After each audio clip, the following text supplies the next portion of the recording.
तेने ब्रह्मचारिकवये मुह्यन्ति यत् सूर्यः।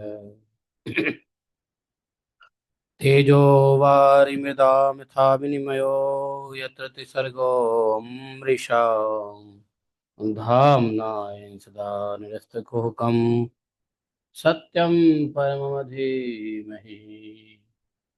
धर्मः प्रोजितकैतवत्र परमो निर्मतसराणां सदाम् वेद्यम् अत्र वसतु शिवदम् तापत्रयोन्मूलनम्। श्रीमद्भागवत महामुनिकृते किं वा परमेश्वरः सद्यो हृदयवृधत्र कृतिभिः शिष्योभिः ततक्षणात् नियम कल्पतरोर्गलितं फलं सुखमुखादद्रव्युतसंयुतम् पिबत भागवतं रसमालयं मुहुरहो रसिका भुवि भावुका। हरे कृष्णा कृष्ण कृष्ण हरे हरे हरे राम राम राम हरे हरे। अहं सर्वस्य प्रभवो मत्तः सर्वं प्रवर्तते इति मत्वा वदन्ते मां बुधा भावा समन्विता मच्चित्ता मद्गतप्राणा बोधयन्तः परस्परं कृतदश मां नित्यं तुष्यन्ति च रमन्ति च तेषां सततयुक्तानां भजतां प्रीतिपूर्वकं रतां बुद्धियोगं तं येन मापुयान्ति ते तेषामेवानुकम्पार्थम् अहम् अज्ञानजं तमः नास्यात्मभावस्थो ज्ञानदीपेन भासुता अहमेवासमेवाग्रे नान्यत् सतसत्परं पश्चादमरे तस्य यवशिष्येत स्वस्म्यहम् ऋतेऽर्थं यत् प्रतीयेत न प्रतीयेत चात्मनि तद्विद्यादात्मनो माया यथा भासो यथात्मा यथा महान्ति भूतानि भूतेषु चावचेषु प्रविष्ठान्यप्रविष्ठानि तथा तेषु न तेष्वहम् एतावदेव जिज्ञासं तत्त्वजिज्ञासुनात्मना अन्यव्यतिरेकाभ्यां यत्स्यात् सर्वत्र सर्वदा हरे कृष्णा कृष्ण कृष्ण हरे हरे हरे राम राम राम हरे हरे हरे कृष्णा कृष्ण कृष्ण हरे हरे हरे राम राम राम हरे हरे।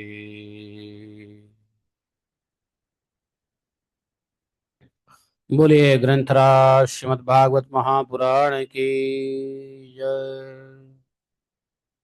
श्रील प्रभुपाद की जय। श्रील सुखदेव गोस्वामी महाराज की जय। श्रील व्यासदेव भगवान की जय। जय जय श्री राधे श्याम। हरे कृष्णा।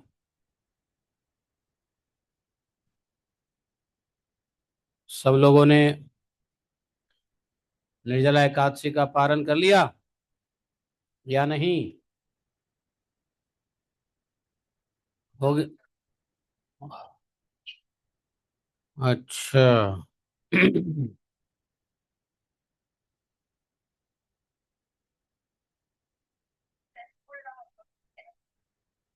क्यों, सर दर्द नहीं हुआ?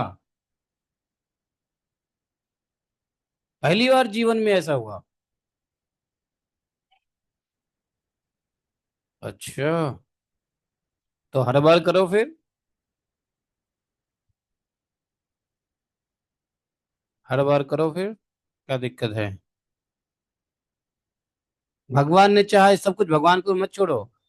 अपनी चाह देखो क्या है। तो भगवान की चाह क्या है उसमें? हाँ, नहीं, भगवान की क्या चाह है? चाह तो अपनी है। अच्छा। हम्म, भगवान भी सोच रहे होंगे क्या आदमी है, इतनी कृपा के बावजूद ही कहता है कृपा करें। ठीक है। तो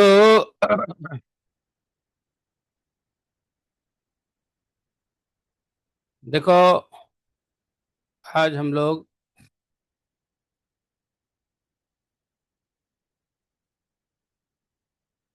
सातवें स्कंध के 36वें अध्याय तक कर लिया था।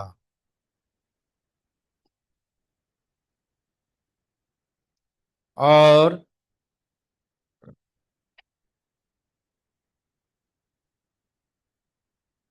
आगे 37वें श्लोक से हम लोग पढ़ेंगे।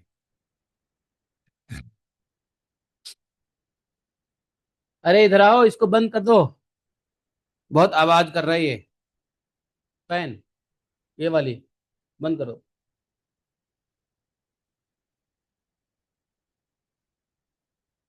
परो अप्यपत्यम हृत्केद्यथौ औषधम स्वदेह जोप्यामयवसुतो हितः छिन्द्यात् तदंगम यदुतात्मनो हितं शेषं सुखं जीवति यद्विवर्जना सर्वैरूपायै हन्तव्यः सम्भोजशयनासनैः सुहृल्लिङ्गधरः शत्रुः मुने दुष्टम् इन्द्रियम् नैरितास्ते समादिष्टा भर्त्रा वै शूलपाणयः तिग्मदंष्ट्रक्रालास्याः ताम्रश्मश्रुशिरोरुहा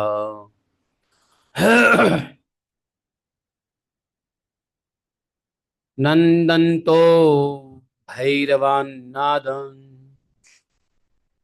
छिन्धिः भिन्दिति वादिनः आसीनं चाहननशूलैः प्रह्लादं सर्वमर्मषु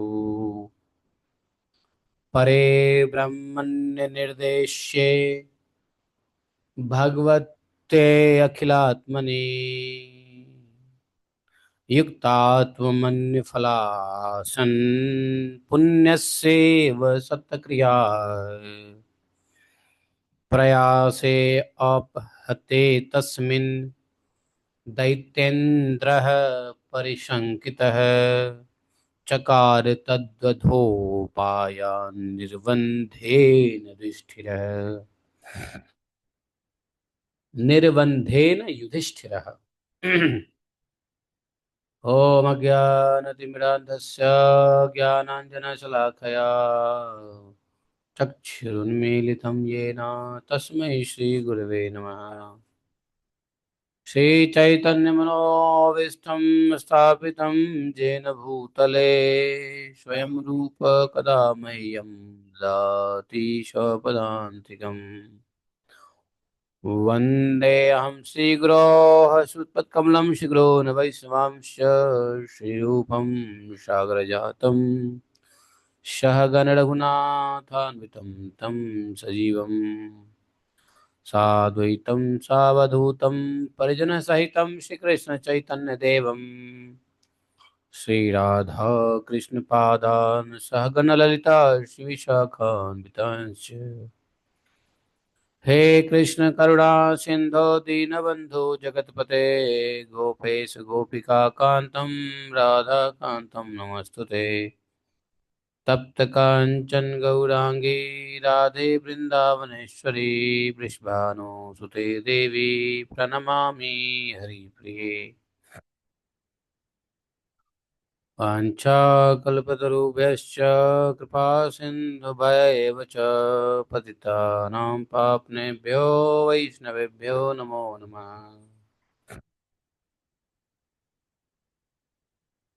जय श्री कृष्ण चैतन्य प्रभु नित्यानंद श्री अद्वैत गदाधर शिवाचार्य गौर भक्तवृंद।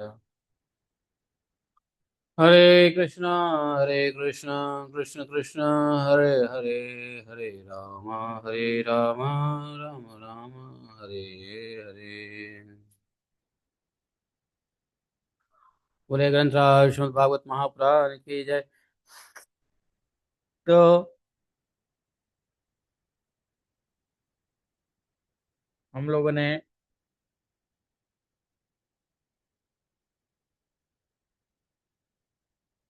सुना कल की प्रहलाद महाराज ने जब जवाब दिया,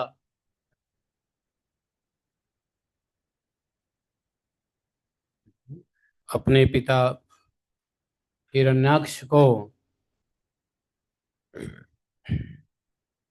जब हिरण्याक्ष ने पूछा कि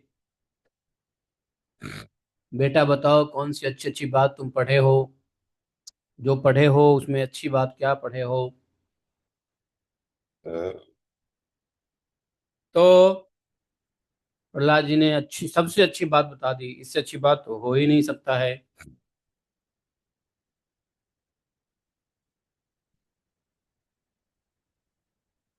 प्रहलाद जी ने कहा था, श्रवणम कीर्तनम विष्णु हो।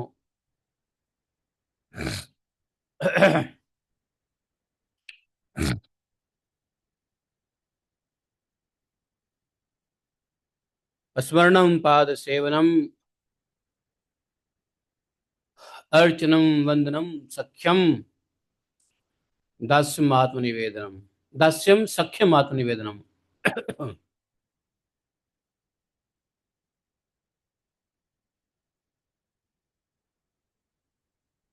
लेकिन इस बात के बाद भी बहुत अच्छी बातें कहा कि लोग बाग अनंत काल से संसार में संसार को भोग रहे हैं, फिर भी संसार को भोगने की इच्छा से भगवान के भक्ति नहीं कर रहे हैं।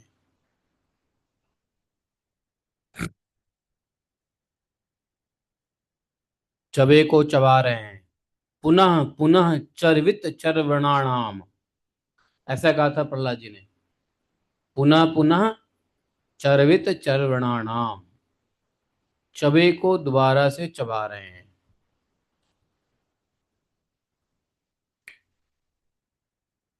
समझे? तो यदि चबे को दोबारा नहीं चबाना है तो क्या होना है?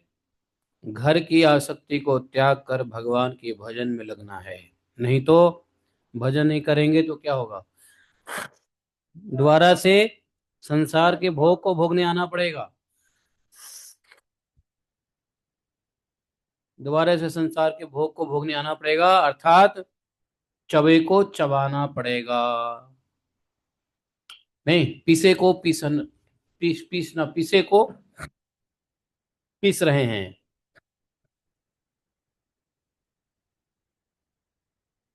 हिरण्यकश्यपु गुस्सा हो गए थे, कहा कि देखो,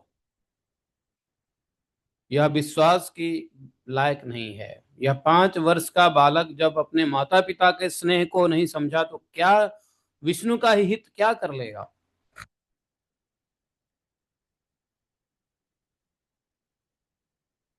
व्यक्ति दूसरों का हित तब करे जब अपनों का हित पहले कर ले, ऐसा संसार में माना जाता है।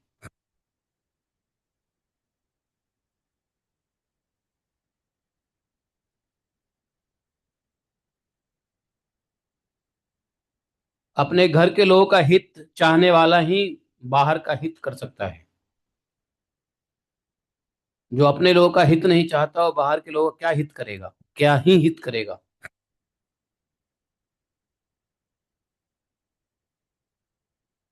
ये संसारी उदाहरण हिरण्यकश्यपु ने दिया कि लगता है ये विष्णु का कार्य बनाने आया है, विष्णु के रूप में शायद ये विष्णु का ही हित करने आया है। लेकिन इस 5 साल के बालक को जब अपने माता पिता के स्नेह का कुछ एहसास नहीं है, वात्सल्य बोध नहीं है,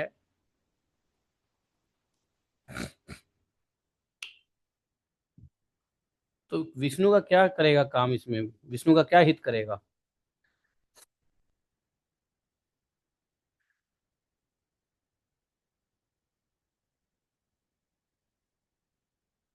देख लो, निर्जला के बाद भी पानी की आवश्यकता थी नहीं, शायद हमने ज्यादा पानी पी लिया।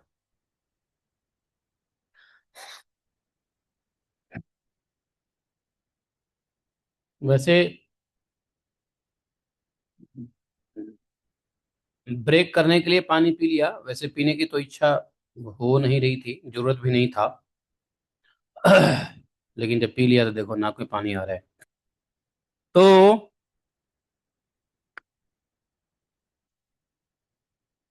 भगवान विष्णु का ही क्या, विष्णु जी का ही क्या हित करेगा जब ये अपने अपने माता पिता का वात्सल्य को भुला दिया। तो ये जिस किसी का भी हित करने आया होगा वो भी भूल ही जाएगा, भूला ही देगा। जो व्यक्ति दानी होता है ना,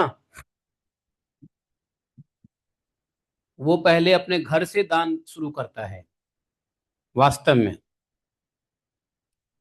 चैरिटी स्टार्ट फ्रॉम होम, कहते हैं ना, charity start from home, welfare start from home, ऐसा।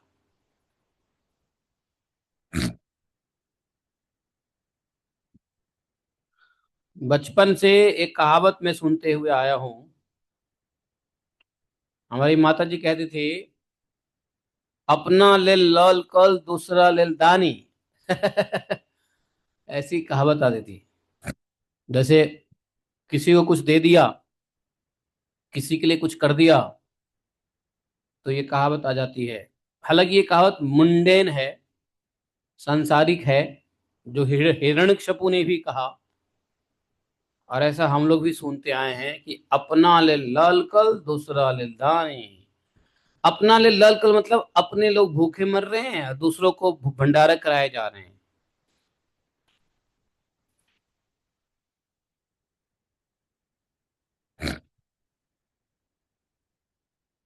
तो यदि दूसरे को भंडारा करा रहे हो तो पहले अपने घर में देखो, किसी को भोजन की आवश्यकता है तो पहले घर से स्टार्ट करो भंडारा। नहीं, कोई कोई दूसरा भी यदि औषध के समान भलाई करे तो यह एक प्रकार से पुत्र ही है। पर यदि अपना पुत्र भी अहित करने लगे तो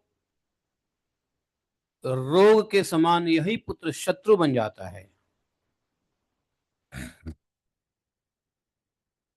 औषधि यदि भलाई करता है तो पुत्र भी इस तरीके से एक प्रकार से पुत्र ही है, जो भला करे वो पुत्र है, तो औषधि के समान। लेकिन यदि अपना पुत्र ही अहित करने लगे तो वह रोग के समान शत्रु बन जाता है।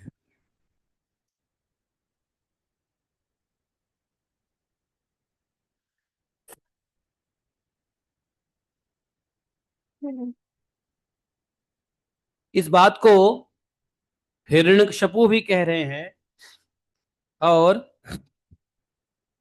दैत्यराज हिरण्यकशिपु यही बात बोल रहे हैं, और यही बात भगवान के एक पार्षद, भगवान के पार्षद नहीं, भगवान के भक्त भी बोल रहे हैं। कौन भक्त? यदि पुत्र रोग के समान, पुत्र यदि अहित करने लग जाए तो रोग के समान ही समझना चाहिए, वह रोग है, और रोग को जड़ से नाश कर देना होता है। ऐसा पुत्र हो जो अहित करे तो उसको जड़ से नाश कर देना चाहिए। विदुर जी ने भी कहा था इसको, धृतराष्ट्र को, यह पुत्र नहीं तुम्हारा शत्रु है, शत्रु।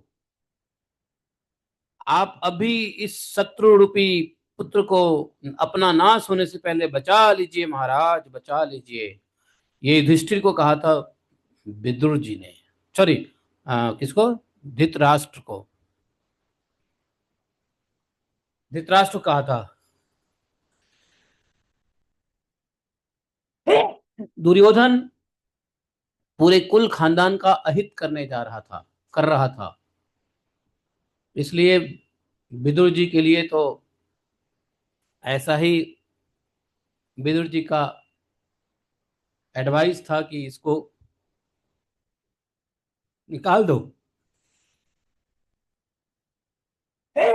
कम से कम ऐसे पुत्र को नहीं निकालते हो तो कोई बात नहीं है, लेकिन कम से कम इसको तवज्जो मत दो, इसके हाँ में हाँ ना मिलाओ, इसको निग्लेक्ट करो, निग्लेक्ट। कोई व्यक्ति पुत्र कितना भी गंदा हो, अहित कर रहा हो, शत्रु हो, पुत्र को मारता तो नहीं है।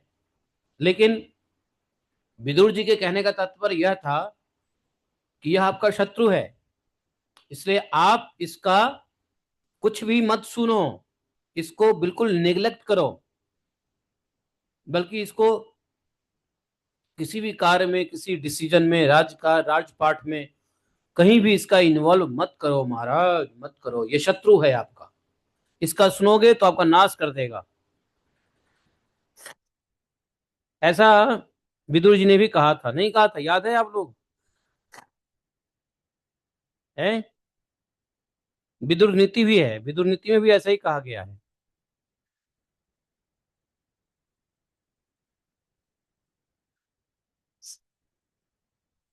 ऐसे पुत्र पे भरोसा नहीं करना चाहिए जो अहित करे, क्योंकि यह रोग के समान है और रोग पे भरोसा नहीं करते। लेकिन यहाँ पे प्रहलाद महाराज, यहाँ सब कुछ उल्टी दुनिया चल रही है।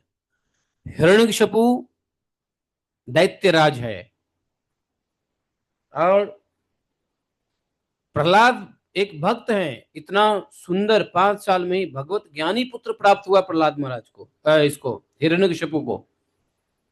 लेकिन दैत्य के यहाँ सब कुछ उल्टा होता है। वहां भगवत बुद्धि नहीं चाहिए, वहां पे दैत्य आसुरी बुद्धि चाहिए। आसुरी बुद्धि है तो ठीक है, नहीं तो सब कुछ उल्टा हो जाता है। तो हिरण्यकशिपु के लिए प्रहलाद जैसे भक्त पुत्र उसको दुश्मन लग रहा था। वैसे पिता किसका हो, पुत्र किसी का भी हो, पुत्र का कर्तव्य है पिता का आज्ञा का पालन करना। लेकिन पिता का आज्ञा पालन करना शरीर का धर्म है, क्योंकि पिता पुत्र में शरीर का रिश्ता है। लेकिन यदि इस शरीर धर्म से ऊपर है भागवत धर्म, तो यदि भागवत धर्म में कोई लगा हुआ है तो शरीर धर्म को छोड़ देना चाहिए। भागवत धर्म में भगवत प्राप्ति के लिए पिता पुत्र का कोई रिश्ता ठीक नहीं है, वो शरीर धर्म है। माता पिता का रिश्ता शरीर का धर्म है, शरीर से उत्पन्न हुआ है ना, आत्मा से कुछ नहीं लेना देना। आत्मा से कोई किसी का न पुत्र होता है, न कोई किसी का पिता होता है।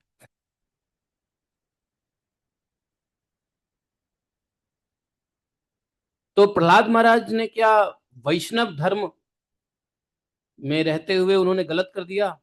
अपने पिता की आज्ञा नहीं मानी, पिता के मुताबिक नहीं बोल रहे हैं, पढ़ रहे हैं? नहीं, प्रहलाद महाराज ने अपने शरीर के पिता का कभी भी उपहास नहीं किया, कभी वैर नहीं किया पिता से। प्रहलाद महाराज जानते हैं कि हमारे पिता असुर है, विष्णु के शत्रु है, लेकिन फिर भी पिता होने के नाते जब कभी भी प्रहलाद जी अपने पिताजी के पास आते तो दंडवत प्रणाम करते, दंडवत। तो प्रहलाद महाराज हमेशा पिताजी का रिस्पेक्ट किए हैं, दंडवत प्रणाम किए हैं, पिताजी को पिताजी कह के बुलाए हैं, जो आज्ञा पिताजी। लेकिन अंदर से ज्ञान से भरे थे तो करते वही थे, समझते वही थे जो उनको उनके गुरु ने, नारद जी ने बताया था, अर्थात भगवत ज्ञान। जब भगवत ज्ञान व्यक्ति का जागृत हो जाता है ना, तो बाहर की ज्ञान को समझ जाता है कि ये कौन सा भगवत अनुसार है, कौन सा भगवत विरोधी है। लेकिन व्यवहार की दृष्टिकोण से भक्त कभी भी ऐसा कार्य नहीं करता जिससे समाज में एक निंदा पैदा हो जाए या समाज में एक उदाहरण पैदा हो जाए।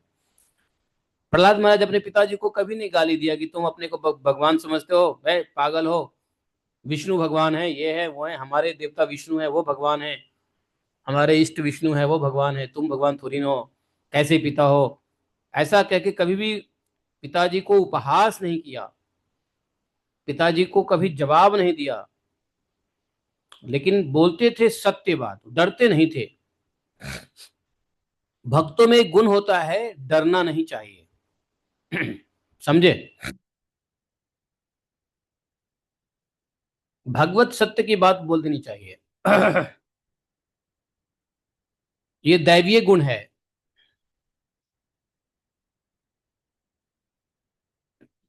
तो प्रहलाद महाराज के मुताबिक, प्रहलाद महाराज तो व्यवहार से अपने पिता पुत्र के रिलेशन को मेंटेन करते थे, व्यवहार से बस, लेकिन बुद्धि से नहीं। अंतरात्मा की बुद्धि से वो तो भगवान के ही भक्त थे, भगवान को ही। ये फैन लगा देना जरा सोलर पे। कहाँ गए? ये फैन को सोलर पे लगा दो, इस फैन को सोलर पे लगा दो जरा, बंद हो गया। ये वाली यहाँ से हटा के उसमें लगाओ। इसी में लगा दो, यहीं पे नीचे, नीचे नीचे वाले में लगा दो, 3 पे कर दो। तो समझिए, यहाँ सब कुछ उल्टा चल रहा है। प्रहलाद महाराज सब ठीक ठाक चल रहे हैं, लेकिन प्रहलाद महाराज असुर। देखो ऐसा ही होता है, जैसे कभी कभी किसी के घर में एक व्यक्ति भक्त बन जाए, बाकी व्यक्ति भक्त नहीं बने, तो बाकी लोगों के लिए वह व्यक्ति उल्टा होता है। घर में सब आसुरी स्वभाव के होते हैं, और कोई एक व्यक्ति भक्त बनने की कोशिश करता है, बन जाता है, तो सब उसको उल्टा समझते हैं। लोग सोचते हैं बेकार बात है, समझे? तो इसलिए प्रहलाद महाराज जैसे पुत्र के लिए ये उल्टी बात हो गई। इसलिए वो कह रहे हैं कि यह ऐसा पुत्र है, यदि औषधि भलाई करे तो एक प्रकार से वह पुत्र जैसा है, पर यदि अपना पुत्र भी अहित करने लगे तो रोग के समान वह शत्रु है।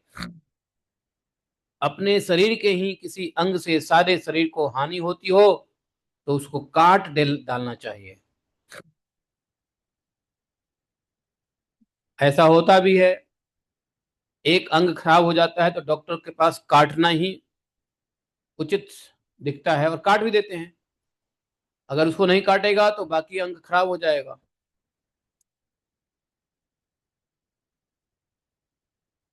तो हिरण्यकशिपु सोचते हैं कि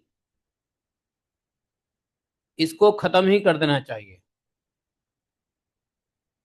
प्रहलाद महाराज को मारने के लिए पूरा व्यवस्था कर दिया। 4 बच्चे हैं, एक अगर खराब निकल गया तो कम से कम इसको मार डालो, 3 तो ठीक होगा, नहीं तो पता चले तीनों जो है ना बेकार हो जाएगा, है ना? 3 बेकार नहीं, बल्कि पूरे असुर बालों को बेकार कर देगा, समझे? ऐसा समझ रहे हैं, पूरा असुर कुल को ही खराब कर देगा। भक्त जहां होता है वहां भगवान की ही बातें करता है, भगवान का प्रचार करता है। भक्त बिना प्रचार किए रह सकता है क्या? इसलिए हिरण्यकशिपु समझ गया कि ये और बालकों को भी बहका देगा।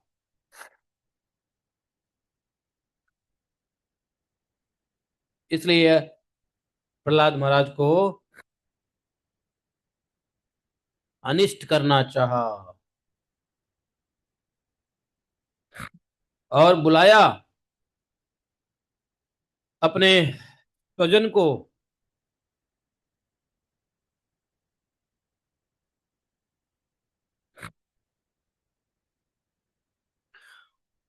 परीक्षित जी को समझ, सॉरी, परीक्षित कह रहे हैं, क्या नाम है, हिरण्यकशिपु। हिरण्यकशिपु को समझ में आ गया कि हो ना हो ये अब मेरा स्वजन बन करके मेरा कोई शत्रु ही आया है।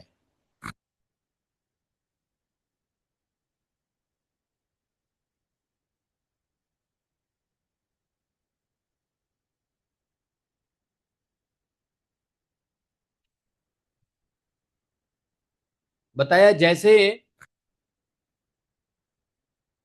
योगियों के लिए अनियंत्रित इंद्रियां योग का नाश कर देता है, वैसे ही यह मेरा हित करने के लिए खाने सोने बैठने सभी समय किसी भी उपाय से इसे मार डालो, चाहे जहर दो, चाहे कैसे भी करो, मार डालो। उन हिरण्यकशिपु ने आज्ञा दिया दैत्यों को, कहा कि खत्म कर दो इसको।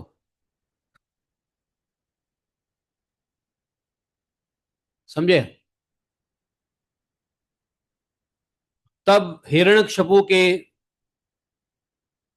दरबार में जितने भी तीखी दाढ़ी वाले, विकराल शरीर वाले, लाल लाल दाढ़ी मूछे वाले, केशों वाले दैत्य हाथों में त्रिशूल ले लेकर मारो काटो इस प्रकार से जोर जोर से चिल्लाने लगे। प्रहलाद चुपचाप बैठे हुए थे और दैत्य उनके सभी मर्म स्थानों में शूल, शूल होता है ना, वो घुपार घोप रहे थे।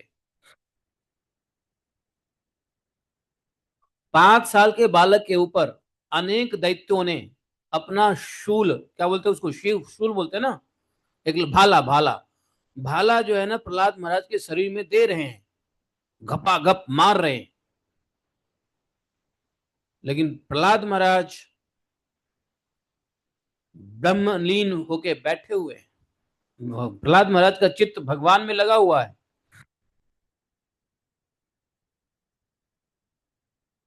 कहते हैं जो मनवाणी के अगोचर सर्वात्मा समस्त शक्तियों के आधार एवं परब्रह्म है, इसलिए उनके सारे प्रहार ठीक वैसे ही निसफल हो गए जैसे भाग्यहीनों के बड़े बड़े उद्योग धंधे व्यर्थ हो जाते हैं। जितना वो लोग भाला से प्रहलाद महाराज के शरीर को चुभो रहा था, प्रहलाद महाराज को कोई फर्क नहीं पड़ा। भाला प्रहलाद महाराज के शरीर में घुस भी नहीं पाया। समझे?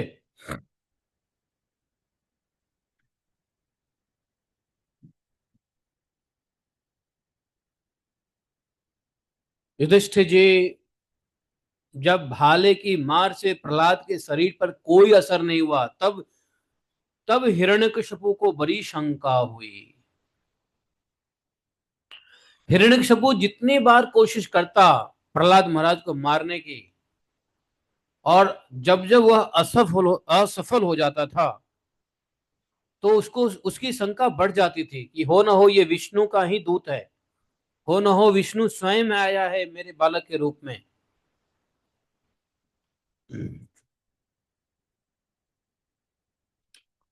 जब ये बात समझ में आ गई कि विष्णु, देखो दैत्यों में, असुर में यही बात है, असुर अपना स्वभाव नहीं छोड़ता अनुभव के बाद भी।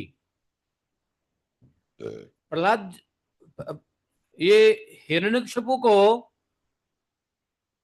कई बार एहसास हुआ कि यह कोई साधारण व्यक्ति नहीं है, यह मेरा पुत्र वास्तव में नहीं है, ये कोई विष्णु दूत ही है, विष्णु पार्षद ही है, विष्णु ही है। लेकिन प्रहलाद महाराज के ऐसा जानने के बावजूद भी हिरण्यकशिपु को क्या करना चाहिए? तुरंत भगवान के शरण में आ जाना चाहिए, बुद्धि ठिकाने हो जाना चाहिए। लेकिन ऐसा नहीं होता है। असुर में ऐसी गुण होती है कि उसको अनुभूति हो भी जाए ब्रह्म का, भगवान की अनुभूति हो भी जाए, भगवान की शक्ति की अनुभूति हो भी जाए, तो उसको अपने शक्ति पे इतना घमंड रहता है कि जब तक वो अपना नाश नहीं कर लेता है तब तक वो लड़ता रहता है। ये आसुरी गुण है, घमंड आसुरी गुण है। समझे? घमंड बहुत बड़ा आसुरी गुण है।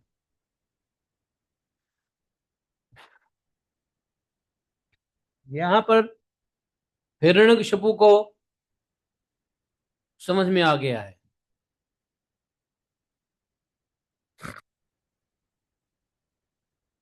जब घमंड टूट टूट जब अपना घमंड टूट जाए और अपना प्रयास विफल हो जाए, तो व्यक्ति को हाथ जोड़ के भगवान के शरण में आ जाना चाहिए।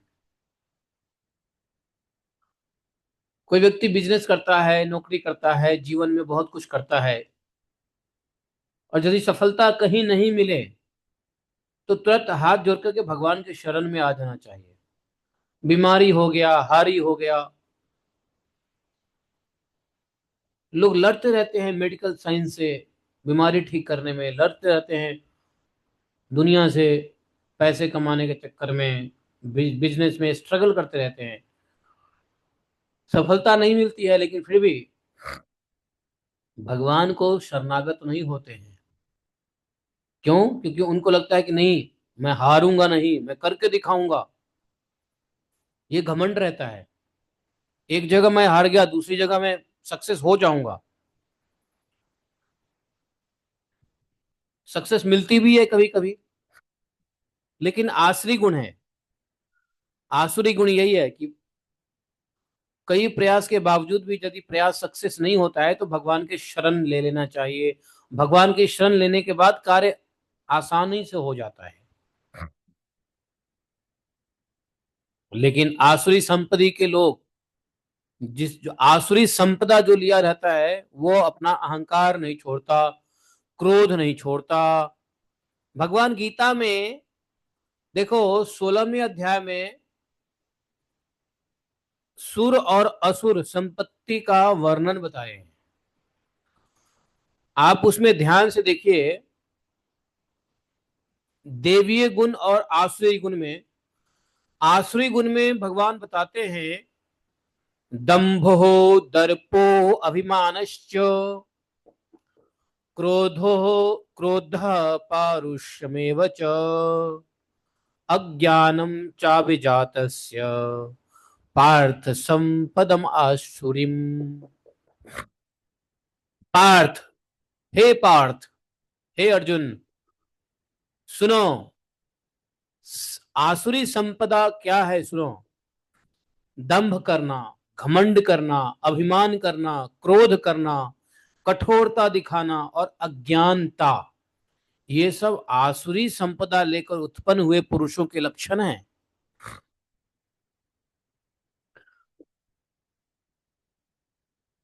देखो 16वें अध्याय में, गीता के 16वें अध्याय आप लोग पढ़े हो तो क्या समझे हो मुझे पता नहीं, लेकिन मैं आपको बताता हूँ एक बात जो मैंने समझा है। गीता के 16वें अध्याय पढ़ने के बाद लगता है कि भगवान को पता था कि कलयुग में सुर और असुर दोनों प्रकार के व्यक्ति, मनुष्य दिखने में एक जैसे ही लगेंगे। आने वाले कलयुग में दैत्य मनुष्य और सुर और असुर, दैवीय गुण वाले मनुष्य और आसुरी गुण वाले मनुष्य एक ही होंगे। मनुष्य एक ही जैसा दिखेगा, सिर्फ गुण से पहचाना जाएगा कि वह आसुरी है या दैवीय है। इसलिए शायद भगवान ने 16वें अध्याय में बताया। नहीं तो पहले के जमाने में, पहले के युगों में तो आसुरी लोग ऐसी शकल से दिख जाते थे, शरीर से, शकल से, दाढ़ी मूछ ये सब से। तो बताने की जरूरत क्या थी?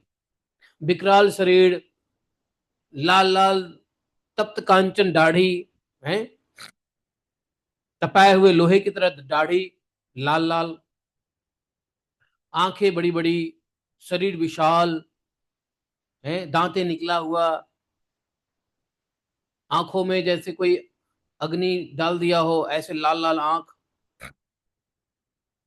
तो पहले के जमाने में तो बता दिया जाता था कि ये ऐसे दानव होते हैं, ऐसे असुर होते हैं। लेकिन कलयुग में असुर दिखने में तो मनुष्य जैसा ही दिखेंगे, लेकिन उनके गुण को से पहचानना पड़ेगा। इसलिए भगवान ने कलयुग आने से पहले ही गीता में 16वें अध्याय में यह बात बता दिया कि बेटा समझ लो अर्जुन, आसुरी स्वभाव वाले लोगों को समझो। अर्जुन को थोड़ी ना कलयुग में रहना था, ये अर्जुन के माध्यम से हम लोग को भगवान ने बता दिया 16वें अध्याय में कि यदि ये गुण है तो समझ लो, अपने आप को ही समझ लो कि हम सुर हैं या असुर हैं। दैवीय गुण वाले मनुष्य हैं या शैतान गुण वाले मनुष्य हैं, मतलब असुर वाले मनुष्य हैं। दूसरों को ही पहचान लो और खुद को ही पहचान लो। इसलिए भगवान ने 16वें अध्याय में ये दिया है। बात सही है कि नहीं? मुझे तो ऐसा ही लगता है ना। है? आप लोगों को क्या लगता है? नहीं तो 16वें अध्याय में भगवान अलग अलग गुण क्यों बताते हैं? वो तो देखने से ही असुर पता चल जाता है दूसरे युग में, है कि नहीं? इस युग में पता नहीं चलेगा। सब एक जैसे pant hat boot tie coat पहना रहेगा, लेकिन अंदर से आसुरी गुण भरा रहेगा। तो आसुरी गुण समझ लो, जिसके पास दंभ है, घमंड है, अभिमान है, क्रोधी है, कठोर है, अज्ञान है, दूसरों का नाश करता है, ये सब आसुरी संपदा लेकर उत्पन्न हुए पुरुषों के लक्षण हैं। और वो असुर ही है मनुष्य के रूप में। अभी हिरण्यकशिपु क्या है? असुर है ना। क्योंकि उसको समझ में आ गया कि 5 साल के बालक को जब हमारे असुर सैनिक नहीं मार पा रहे हैं, तो उसको ये चाहिए कि अपना आसुरी गुण छोड़ दे, भगवान की शरण में चला जाए। लेकिन नहीं, हम मार के दिखाएंगे, हमें अपने शक्ति पे भरोसा है। लेकिन दैवी गुण वाले भक्त लोग ऐसा नहीं करते। भक्त लोग कोशिश करते हैं अच्छी चीजों की। अगर कोशिश सफल नहीं होती तो छोड़ देते हैं, ज्यादा टेंशन नहीं लेते। अरे भजन करना है या इसी में चक्कर में पड़े रहेंगे? हाँ, प्रयास जरूर करते हैं कि ठीक है ऐसा हो जाए वैसा हो जाए। लेकिन प्रयास सफल नहीं हो तो छोड़ देना चाहिए, भगवान के शरण ले लेना चाहिए, भगवान की इच्छा पे छोड़ देना चाहिए। ऐसी इच्छा है भगवान की, छोड़ देना चाहिए। लगे रहना, लगे रहना, लगे रहना, लगे रहना। आदमी का सब कुछ लूट जाता है फिर भी वही काम करेगा। यह आसुरी गुण है। क्योंकि अपने शक्ति पे भरोसा करना क्या होता है? अभिमान, घमंड, दंभ।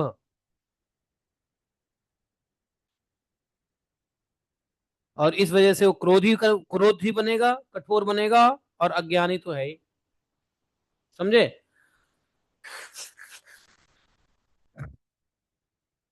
एक बार गीता उठाइए और 16वें अध्याय को दोबारा से पढ़िए, समझ में आएगा कि दैवी गुण क्या है और आसुरी गुण क्या है।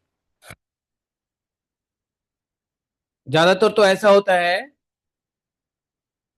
एक और अंतर बताऊं, पहले पहले के युग में और इस कलयुग में एक और अंतर है कि पहले के युग में एक व्यक्ति के अंदर में या तो सिर्फ आसुरी गुण रहता था या तो दैवीय गुण रहता था। लेकिन कलयुग में एक और प्रॉब्लम है, एक ही व्यक्ति में मिक्स रहता है। जैसे मैं कभी आसुरी गुण में भी रहूंगा और मैं कभी दैवीय गुण में भी रहूंगा। समझे? ऐसा भी हो सकता है।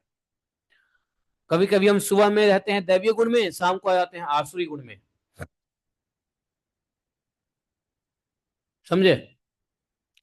कभी कभी बाहर हम रहते हैं दैवीय गुण में, घर में बन जाते हैं आसुरी गुण। कभी कभी घर में रहते हैं दैवीय गुण में और संसार के लिए हम आसुरी गुण बन जाते हैं।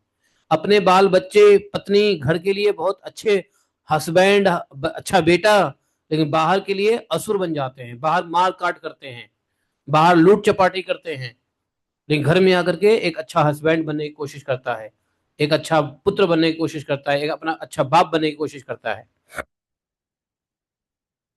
जितने अपराधी लोग हैं सब अपने घर में ठीक रहते हैं, अपने बच्चे पालते हैं, लेकिन बाहर जाके क्या करते हैं? बदमाशी।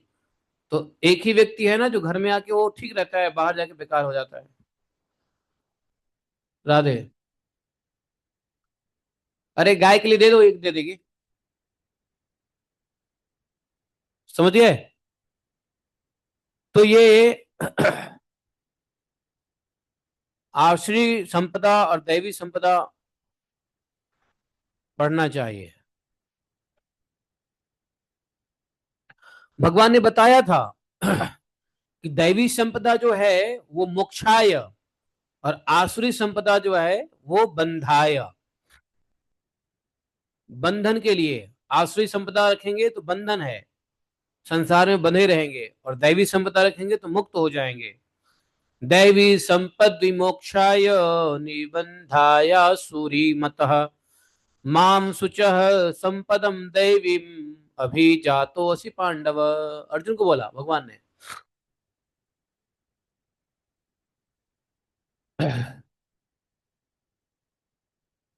हाँ हाँ, दे दो।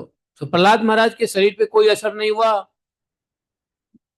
शंका तो हुई हिरण्यकशिपु को, लेकिन अब वो प्रहलाद महाराज को मारने के लिए और ही बड़े से बड़े अनेकों प्रकार के भांति भांति के उपाय करने लग गए।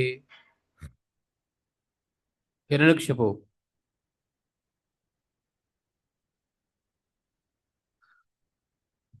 क्या क्या उपाय किया पता है?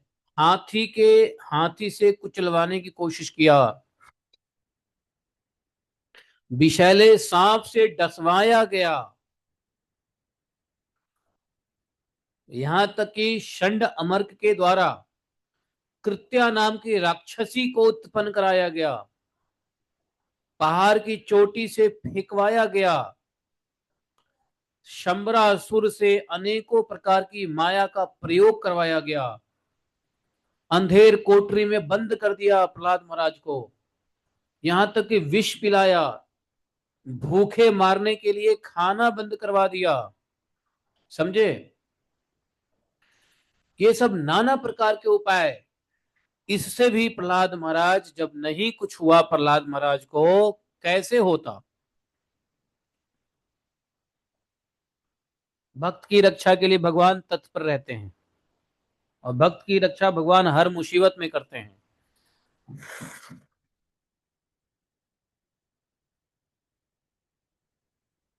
इतना कुछ करवाने के बावजूद भी जब प्रहलाद महाराज का बाल बाका भी नहीं कर सका, तो कभी तो बर्फों में फेंकवा दिया प्रहलाद महाराज को कि ठंड से मर जाएगा। फिर ढकती हुई आग में फेंकवा दिया। आप सब जानते हो ना, ढकती हुई आग में भी प्रहलाद महाराज को फेंकवाया। कैसे? होलिका के थ्रू। नहीं, समुद्र में बारी बारी से डलाया, एक बार नहीं कई बार फेंकवाया समुद्र में। आंधी में छोड़ दिया कि उड़ा के ले जाए आंधी, पर्वतों के नीचे दबा दिया, बड़े बड़े चट्टान के नीचे प्रहलाद महाराज को सुला के ऊपर से चट्टान फेंकवा दिया। परंतु किसी भी उपाय से वह अपने पुत्र भक्त निष्पाप प्रहलाद का बाल भी बाका नहीं कर सका। बताओ। भागवतम में बहुत संक्षेप में है, लेकिन जब आप वाराह पुराण पढ़ोगे, सॉरी वाराह पुराण कहते हैं, वो कौन सा पुराण है? पद्म पुराण कौन सा पुराण है? नरसिंह पुराण। इसमें नरसिंह भगवान का, उसमें बड़ा डिटेल लिखा हुआ है, और हर एक के पीछे एक कहानी बन गया, लीला बन गया।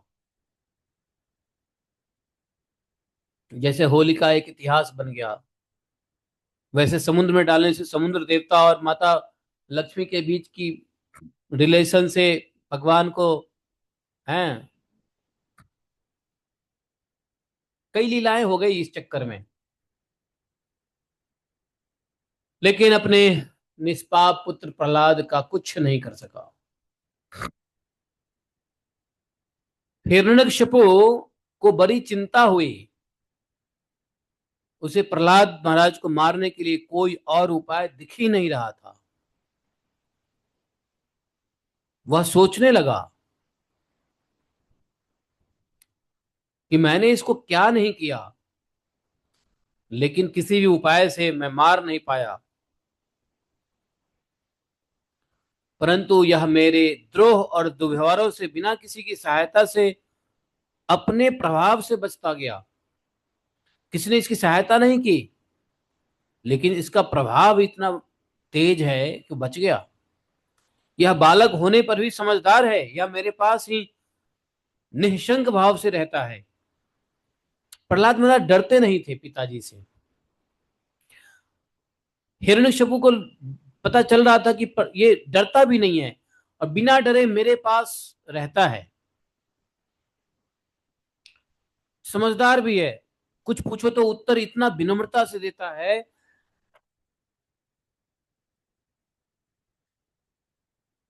बताओ। कुछ भी पूछो तो उत्तर इतना विनम्रता से देता है जैसे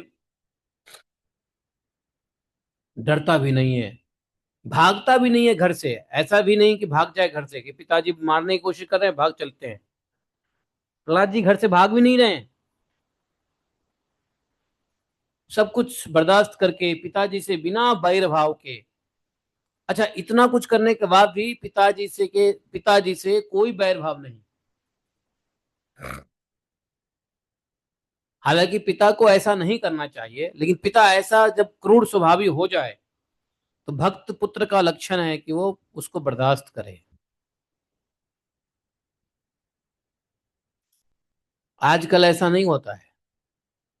पिता से कुछ थोड़ी बहुत गलती हो गई, लोग पिताजी के प्रति पता नहीं क्या क्या बोल देते हैं।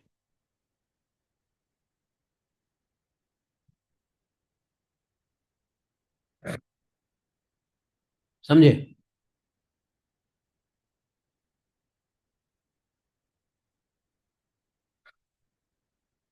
एक व्यक्ति का टेलीविजन में आ रहा था, दुनिया को बता रहा था वो कि मैंने घर इसलिए छोड़ा कि मैंने अपने पिता को देखा, मेरी माता को मार रहा था वो, मेरी माता को टॉर्चर करके मार रहा था, इसलिए मैं मेरे को पिताजी से दुश्मनी हो गई और मैं घर छोड़ दिया। मीडिया गया उसके बाप के पास, बाप से पूछा, आपका बेटा ऐसा बोल रहा है, आपने ऐसा क्यों किया?" अरे ये सब कब के जमाने की बात है। हर घर में लड़ाई झगड़ा होता है, माता पिता, पिता पति पत्नी में लड़ाई होता ही है।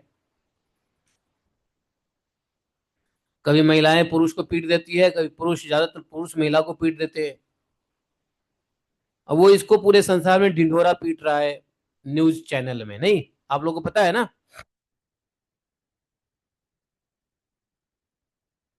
यहाँ प्रहलाद महाराज को साथ क्या किया हुआ देख लो, फिर भी पिताजी के साथ ही रहते हैं वो। सुबह उठ के पिताजी को दंडवत करते हैं, चरण स्पर्श करते हैं। थोड़े से भी बैर भाव नहीं है उनके हृदय में। पिताजी से पूछते हैं, पिताजी मैं आपकी क्या सेवा करूं? जितना पूछते हैं सुबह सुबह प्रहलाद महाराज, पिताजी क्या सेवा करूं? प्रहलाद, हिरण्यकशिपु, प्रहलाद महाराज के पिताजी सेवा के बदले रोज रोज नया नया प्रहलाद महाराज को मारने का उपाय ढूंढते हैं। अच्छा, एक काम कर, तू यही सेवा कर, तेरे को आज समुद्र में फेंकवाएंगे, मर जा, यही सेवा कर।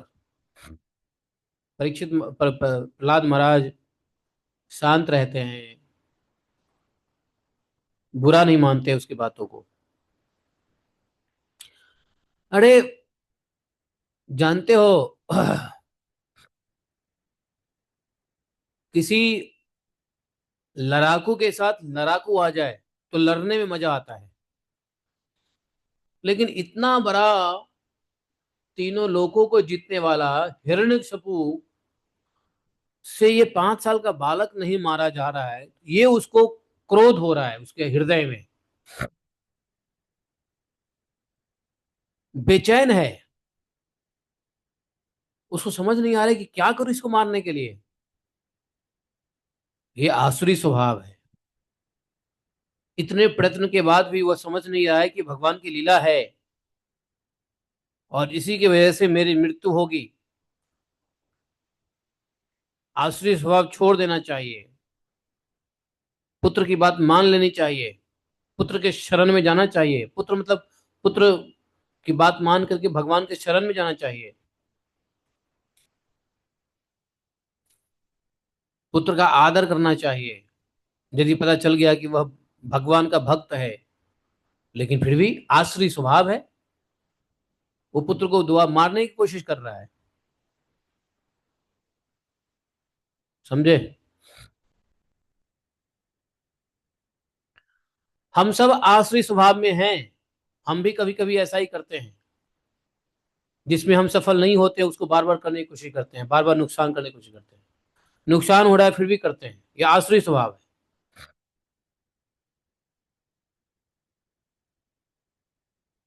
इसलिए प्रभुपाद जी ने दुनिया भर के मंदिरों में सुबह सुबह प्रहलाद महाराज की वंदना करने का आदेश दे दिया कि सुबह सुबह नरसिम्हा प्रेयर करो और प्रहलाद महाराज का स्मरण करो। क्यों? प्रभुपाद जी को पता है सबके अंदर में आसुरी गुण भरा पड़ा है, तो असुरों के बीच में भगवान संग करने के लिए आते हैं। किस रूप में? प्रहलाद के रूप में। दैत्यानाम प्रहलादो अस्मि, दैत्यों में मैं दैत्यराज प्रहलाद हूं। समझे?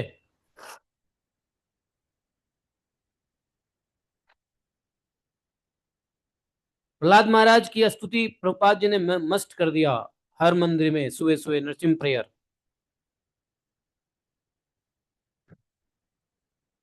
इससे असुर गुण को नाश करने वाले नरसिंह भगवान, और यदि आसुरी गुण है तो आसुर हमारे प्रहलाद महाराज क्या है? हमारे आचार्य हैं। प्रहलाद हमारे आचार्य हैं, मालूम है? प्रभुपाद जी इसको कई बार अपने लेक्चर में बोला है। मॉरिशस में भी एक बार 1975-76 के लेक्चर में बताया, तो उसमें कहते हैं प्रहलाद महाराज हमारे वैष्णव आचार्य हैं वो। आचार्य कौन होता है बताओ? गुरु और आचार्य में अंतर क्या है, किसी को पता है? प्रभुपाद जी आचार्य थे, अभी भी हैं आचार्य। और गुरु, जिसको आप गुरु बनाते हो, तो गुरु और आचार्य में क्या अंतर है? और प्रहलाद महाराज आचार्य क्यों बताया प्रभुपाद जी ने? और प्रभुपाद जी आचार्य क्यों, गुरु क्यों नहीं कहलाते हैं? गुरु तो हैं ही, आचार्य तो गुरु ही होते हैं, लेकिन आचार्य गुरु से भी बहुत ऊपर होता है, खास गुण होता है आचार्य में। बताओ आचार्य में कौन से गुण होता है जिससे वो आचार्य बनता है? आप सब आचार्य बन सकते हैं? हाँ, ये बात है। आचार्य में आचार्य अपने आचरण से सिखाते हैं, और गुरु शास्त्र से सिखाते हैं।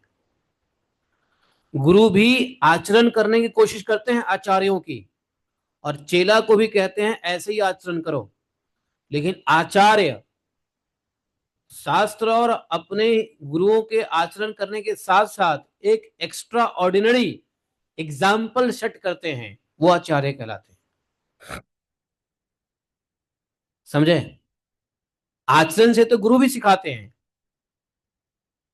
लेकिन गुरु आचार्यों के मुताबिक चल के आचरण करते हैं। लेकिन आचार्य कुछ डिफरेंटली समय, काल और परिस्थिति के मुताबिक चीजों को सर्व सुलभ कर देते हैं अपने आने वाले वंशज के लिए, फॉलोअर्स के लिए। उसको आचार्य कहते हैं। क्लियर? आचार्य का मतलब समझ गए आचार्य कौन होता है?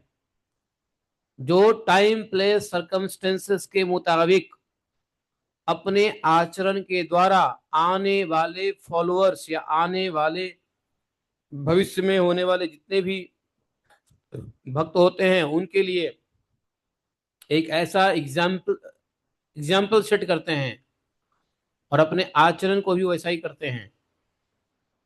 आचरण से कुछ तो एक्स्ट्राऑर्डिनरी करते हैं, प्रीवियस आचार्य से भी एक्स्ट्राऑर्डिनरी करते हैं।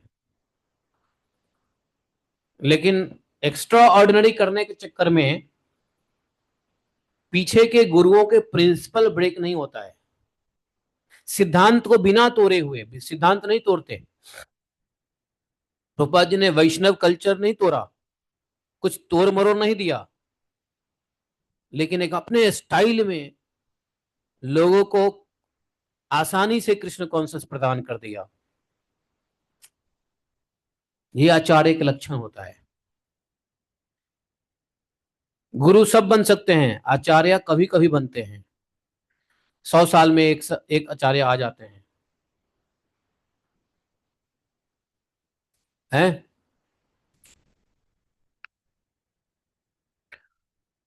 जैसे 19वीं सदी में आ गए भक्ति सिद्धांत सरस्वती ठाकुर महाराज, 20वीं सदी में आ गए प्रभुपाद, 21वीं सदी में कोई है या नहीं है भगवान जाने। सदियों में आते हैं आचार्य। सभी संप्रदाय में।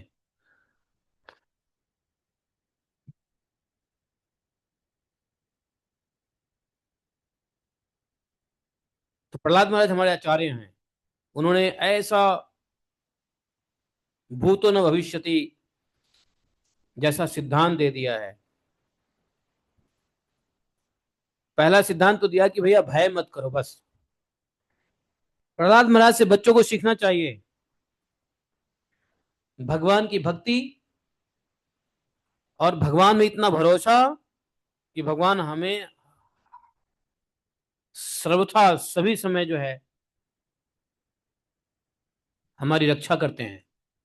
ये भरोसा, ये सेट किया एग्जाम्पल प्रहलाद महाराज ने।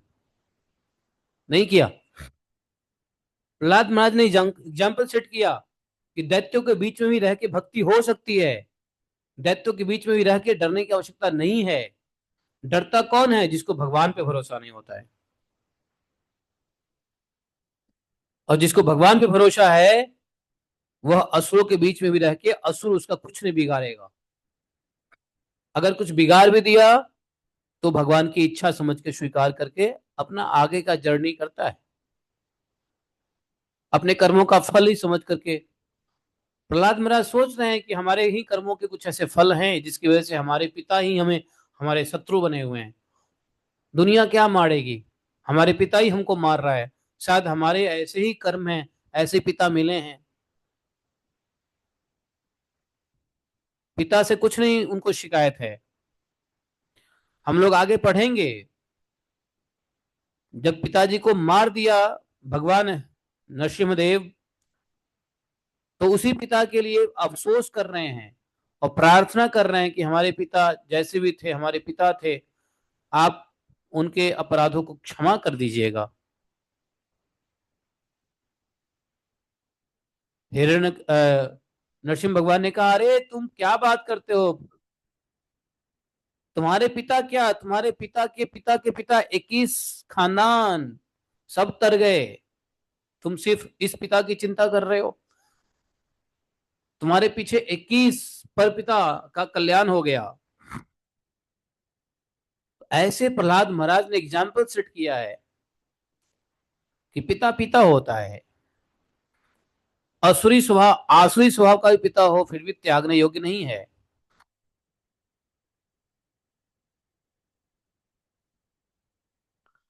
लेकिन परीक्षित महाराज से यह कुछ सीख करके हम आगे बढ़ेंगे तो यह भी ठीक नहीं है। क्यों? तो फिर कैसे बढ़े? तो जो वर्तमान के आचार्य हैं वो क्या कह रहे हैं उनके मुताबिक चलना चाहिए। परीक्षित महाराज की सिचुएशन अलग थी, सब कुछ अलग था। लेकिन आज की डेट में सिचुएशन अलग है। आज के डेट में अपने भक्ति की रक्षा सुरक्षा के लिए अपना शरीर का रक्षा करना भी आवश्यक है। तो आज के लिए जो टाइम प्लेस सरकमस्टेंसेस है उसमें हमारे आज के आचार्य क्या कह रहे हैं उसके मुताबिक चलना चाहिए।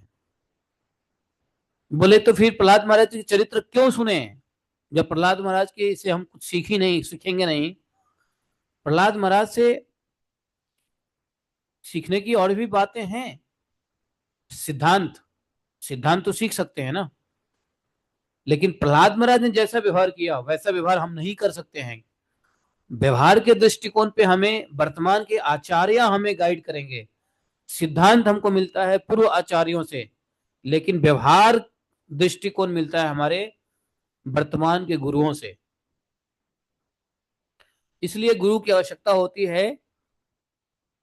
जो गुरु तत्व ज्ञान को जानते हैं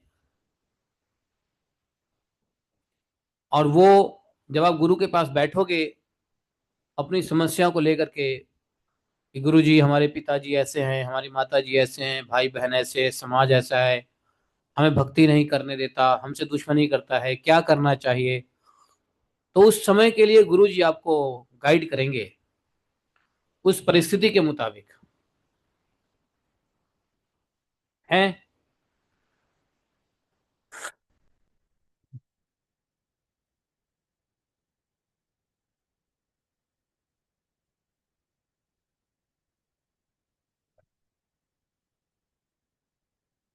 लेकिन यह भी सत्य है कि पूर्व के कोई भी आचार्यों के, भक्तों के चरित्र को सुन करके यदि इतना विश्वास के साथ चरित्र को फॉलो किया जाए,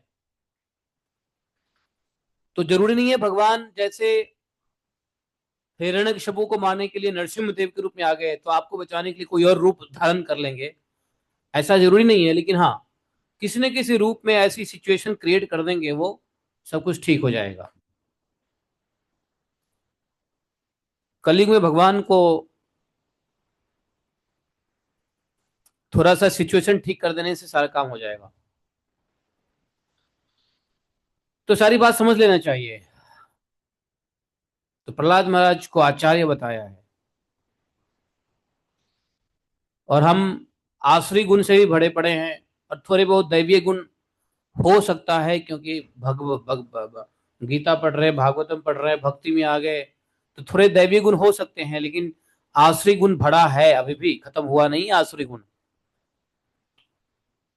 तो आसुरी गुणों के संग के लिए भगवान ने आसुरी आचार्य दे दिया है, प्रहलाद महाराज, दैत्य दैत्य शिरोमणि, भक्त प्रहलाद, दैत्य शिरोमणि भक्त प्रहलाद। देखो प्रहलाद भगवान, सॉरी मैं बता रहा हूं, भगवान वैसे जीवों के ऊपर इतने कृपामय हैं कि वो हर योनियों में जीव को उद्धार करने के लिए अपना रूप ग्रहण करते हैं, स्वरूप उस योनि में ग्रहण करते हैं, ताकि जीवों का कल्याण हो। नहीं,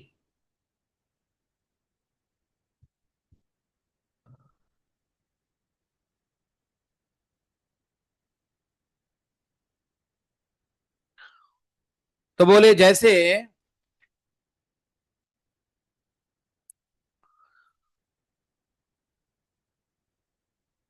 हिरण्यकशिपु ने सोचा कि जैसे शून्यशेप अपने पिता के करतूत से उसका विरोधी हो गया था, वैसे ही यह भी मेरे किए अपकारों को नहीं भूलेगा। न तो यह किसी से डरता है, न इसकी मृत्यु होती है, इसकी शक्ति बहुत है, अवश्य ही इसके विरोध से मेरी मृत्यु होगी, संभव है भी न भी हो। हिरण्यकशिपु विचार कर रहा है कि ये तो शक्तिशाली है, मरता ही नहीं है, डरता ही नहीं है, हो सकता है आज अभी ये बालक है, जब ये बड़ा हो जाएगा तो यही मुझे मारेगा। इतिहास में बहुत सारे पुत्र हुए हैं जो जब बड़े हो गए हैं तो अपने पिता को ही मार दिया है या जेल में डाल दिया है, आपको पता है ना। पिता को कारागार में डाल दिया, कंस नहीं।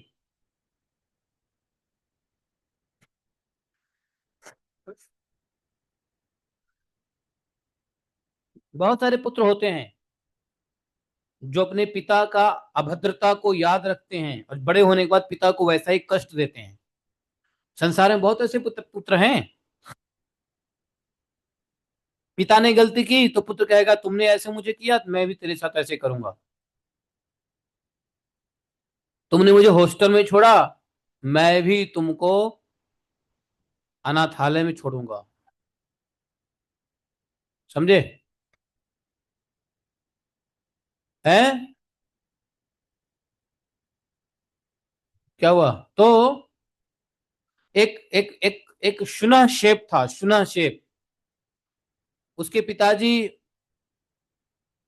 का व्यवहार सही नहीं था, उसके बाप का व्यवहार सही नहीं था, इसकी वजह से वो अपने बाप से विरोधी हो गया था। जैसे आजकल एक बाप और बेटे में बहुत विरोध चल रहा है, मालूम है, आज के डेट में बहुत बड़ा अमीर व्यक्ति है एलन मस्क, उसको अपने बाप से बनती नहीं है। पता है क्यों? क्योंकि उसके बाप ने ऐसा गंदे कार्य किया जिसकी वजह से उसको उसको अपने बाप से पसंद नहीं है, उसको अपना बाप। ठीक है, बाप है, बाप है, लोग जानता है ये एलन मस्क का बाप है, लेकिन वैसे उसकी बनती नहीं है। नहीं जानते आप लोग?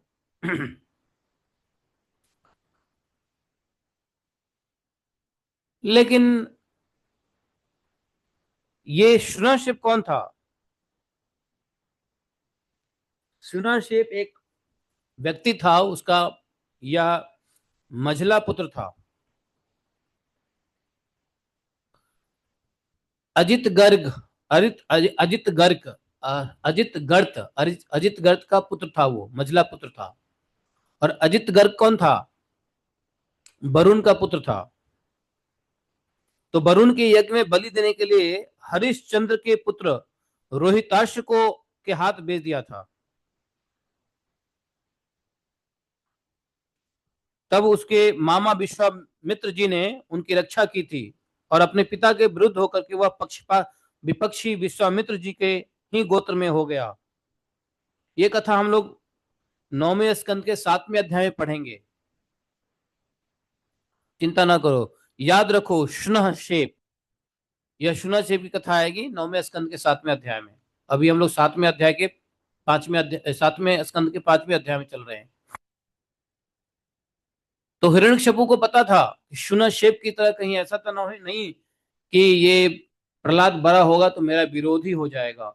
अवश्य मेरी मृत्यु इसके संभव है कि मेरी मृत्यु इसी के साथ हाथों होगी, क्योंकि यह याद रखेगा कि मैंने इसको कितना प्रताड़ित किया।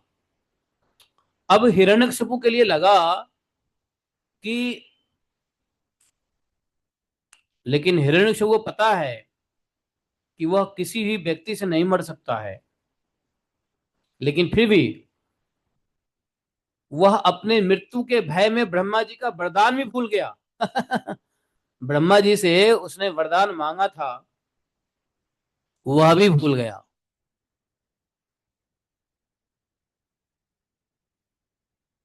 बस अब उसको अपनी प्राण की भय हो गया कि हो ना हो कहीं ये मुझे मार ना दे। बड़ा होगा तो इसको हमारी करतूत याद रहेगी, हमने क्या क्या इसके साथ किया है, तो बदला लेगा जरूर, और हो ना हो इसके इससे हम मर जाएंगे। वो भूल गया ब्रह्मा जी का वरदान। वो इतना मतलब कंफ्यूज, क्रोधित और इतना सशंकित और इतना भयभीत हो गया।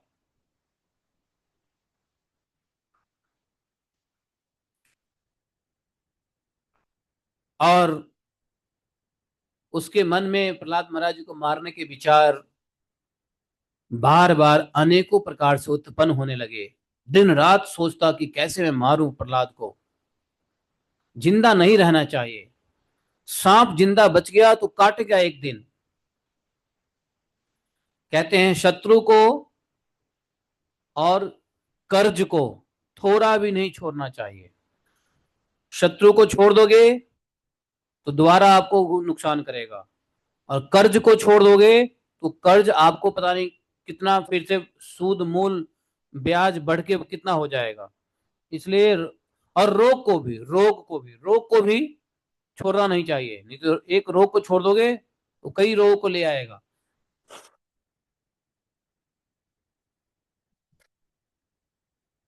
शत्रु, रोग और कौन? शत्रु, रोग और कर्ज, इसको थोड़ा भी नहीं छोड़ना चाहिए। कर्ज पूरा खत्म कर दो, एक पैसे का कर्ज मत रखो। कर्ज बहुत बुरी चीज होती है, जीवन में कभी कर्ज नहीं लेना चाहिए। भूखे मर जाओ, इज्जत से बेइज्जत हो जाओ, लेकिन कर्ज लेके कोई काम मत करो। ये शास्त्र का कहना है। भगवान के ऊपर रहो, सब भगवान देखते हैं। कर्ज क्यों करना? जब अपना पैसा होगा तो सब कुछ हो जाएगा। कर्ज लेके कुछ नहीं करना चाहिए।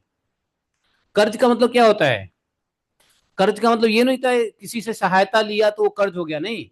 सहायता को कर्ज नहीं कहते हैं। कर्ज का मतलब ये है जो बनियों से ब्याज पे पैसे लिया जाए उसको कर्ज कहते हैं। अब किसी से किसी ने कुछ लिया सहायता, वो वापस ही करेगा, तो कर्ज नहीं है वो। लेकिन सहायता कब कर्ज बन जाता है? जब उस रुपए के ऊपर में ब्याज होता है। बच्चों को सीखना सिखा दो, जीवन में कभी कर्ज ना ले, न बैंक से ले न किसी व्यक्ति से ले। बैंक से भी कर्ज ना ले व्यक्ति।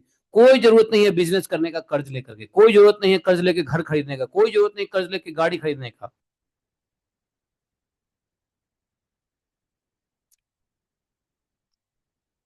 आप कहोगे बड़े बड़े बिजनेसमैन लोग सफल होते हैं कर्ज लेकर के,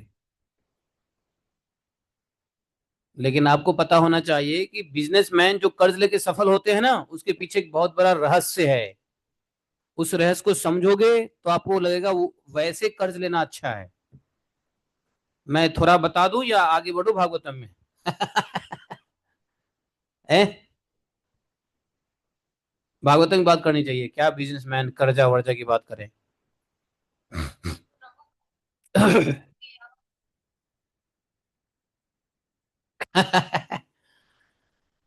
देखो, कौन सा कर्ज ठीक है वो समझो। बिजनेसमैन जो सफल होते हैं ना, बड़े बड़े बिजनेसमैन जो कर्ज लेके सफल होते हैं, उसका एक कारण होता है, उनकी फाइनेंशियल कैलकुलेशन बहुत अच्छी होती है।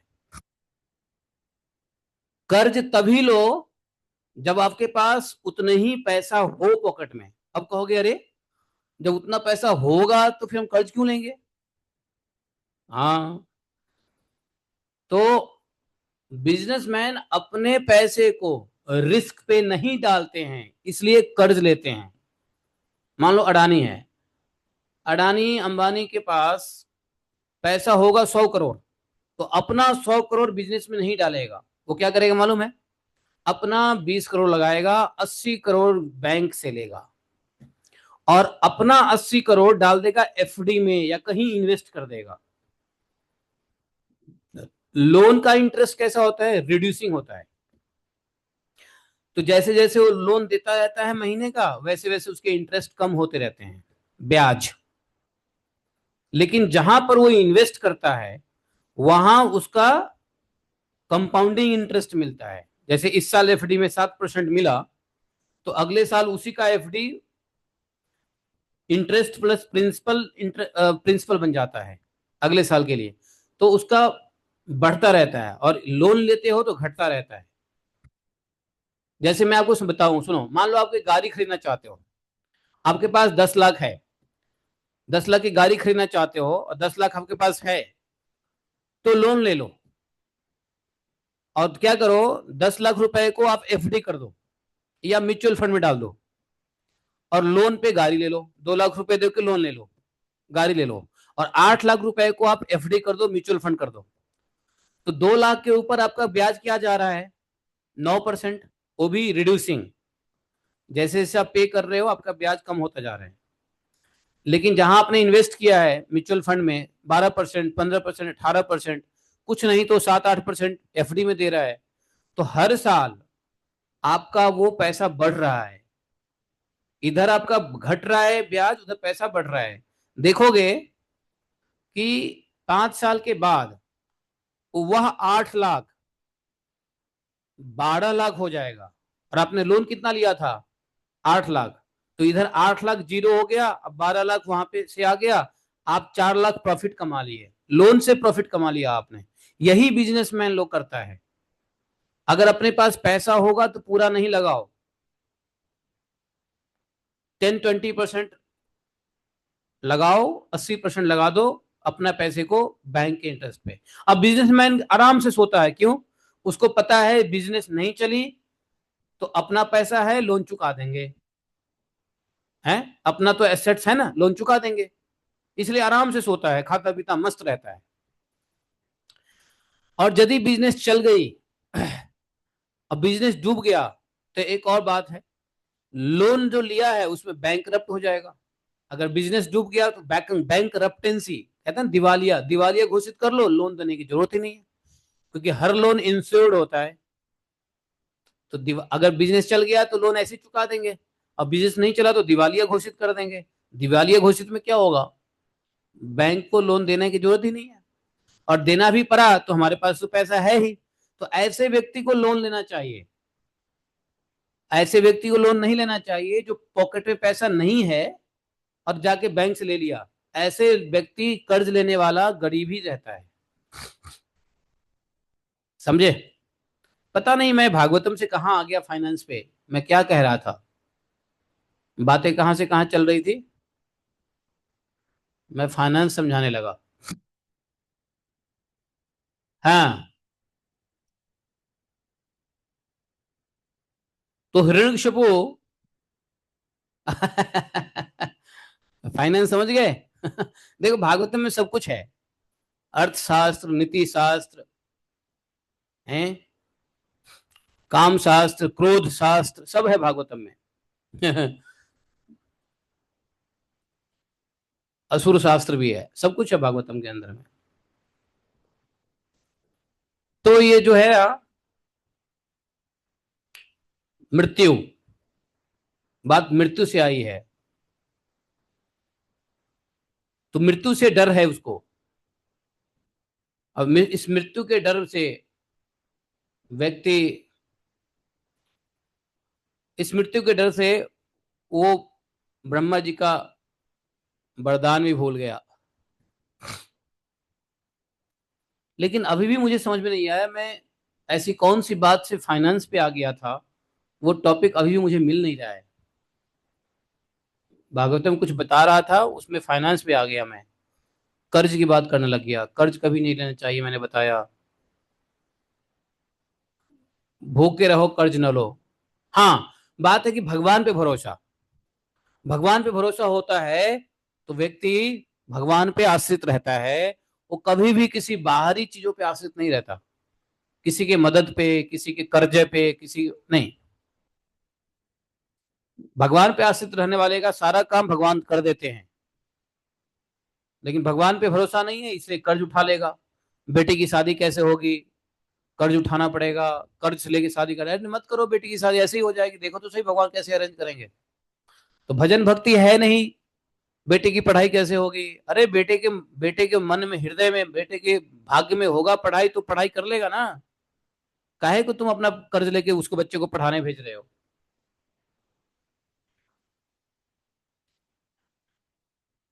तो कर्ज बड़ा अच्छा नहीं होता है, मुस्लिम में कर्ज अच्छा नहीं होता है।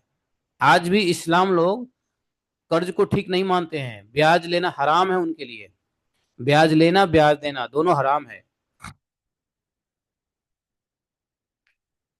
लेकिन आजकल मुस्लिम क्या, हिंदू क्या, सब कर्ज लेते हैं, सब कुछ कर्ज में डूबा हुआ है कि नहीं?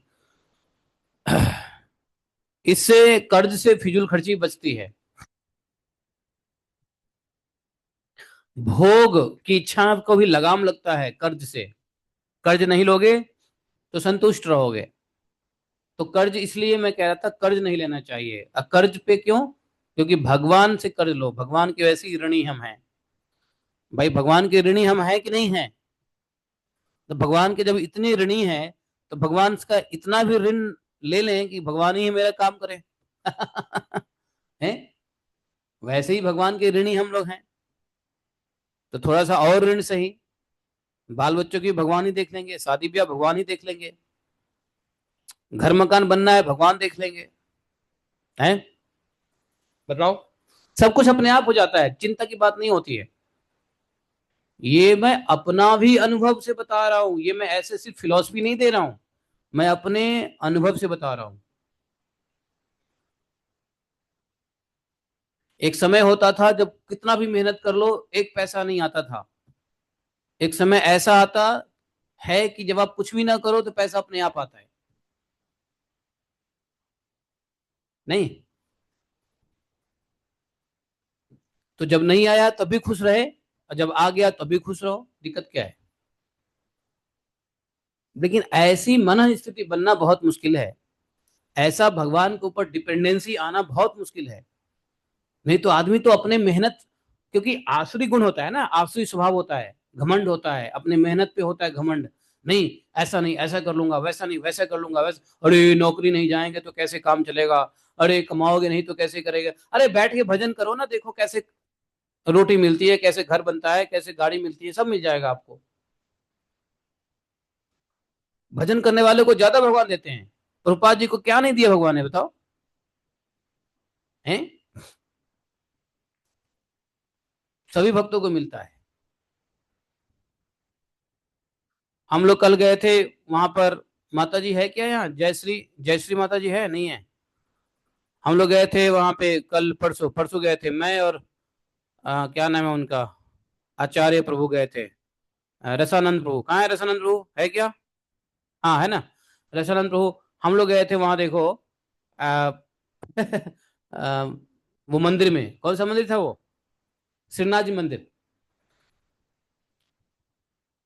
आप देखो वहां पे श्रीनाथ जी की सेवा करने वाले भक्त कभी कोई नौकरी नहीं करते हैं, और बढ़िया से देखो उनके घर में कितनी बड़ी गाड़ी खड़ी थी, हैं, फॉर्चुनर खड़ी थी उनके घर में। कोई काम नहीं, कोई, बस भगवान की सेवा में लगे रहते हैं, हैं। आदमी परेशान है, इसलिए भगवान की भक्ति करो, भगवान की सेवा करते रहो, भगवान से ही मांगो, भगवान ना दे तो खुश रहो, भगवान दे दे तो भी सेवा में और खुश रहो। कहीं बैंक, कर्जा, ये वो लेना बिल्कुल ठीक नहीं है। हमारे गुरुजी थे मालूम है, जब मैं छोटा था, 7वीं 8वीं में, तो एक गुरुजी थे हमारे, उनका नाम था पीके झा, प्रयाग कांत झा। वो शरीर में नहीं है, छोड़ दिए। वो बार बार हमको कहा करते थे कि बउआ जी, कभी जिंदगी में कर्ज मत लेना। बार बार कहते थे, कभी जिंदगी में कर्ज मत लेना, भूखे सो जाना, प्राण तुम्हारा कर्ज नहीं लेगा, तुम्हारी जरूरत प्राण नहीं लेगा, लेकिन जरूरत के लिए कभी कर्ज मत लेना।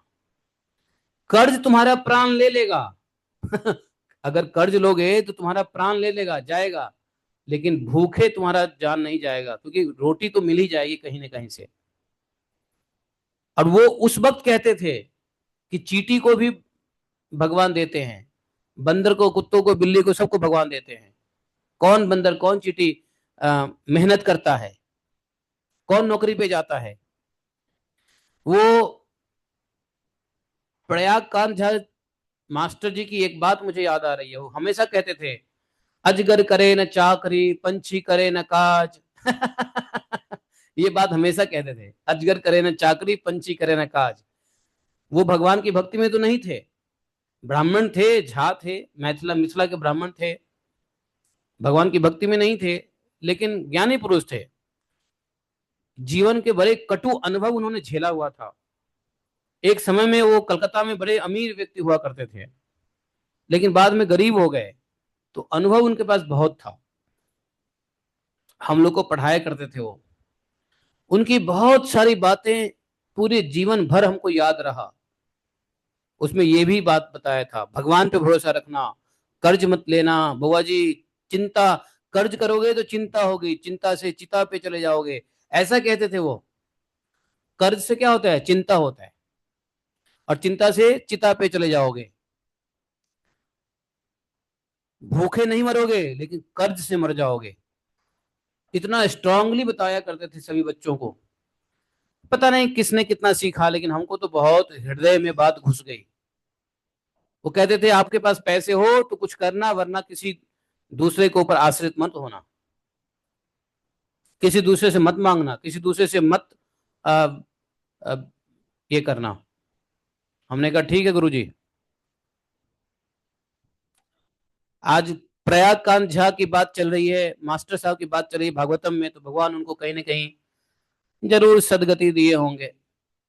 जाने अनजाने में भी कोई भगवान की भक्ति नहीं करता है, लेकिन भगवान के प्रति उनका, भगवान के वचन के प्रति नामाभास भी, वचन आभास भी रहता है, तो भगवान उसको अच्छी गति देंगे, दिए होंगे, कहीं ना कहीं ऐसी स्थिति में डाले होंगे जहां वो भक्ति कर रहे होंगे, करेंगे।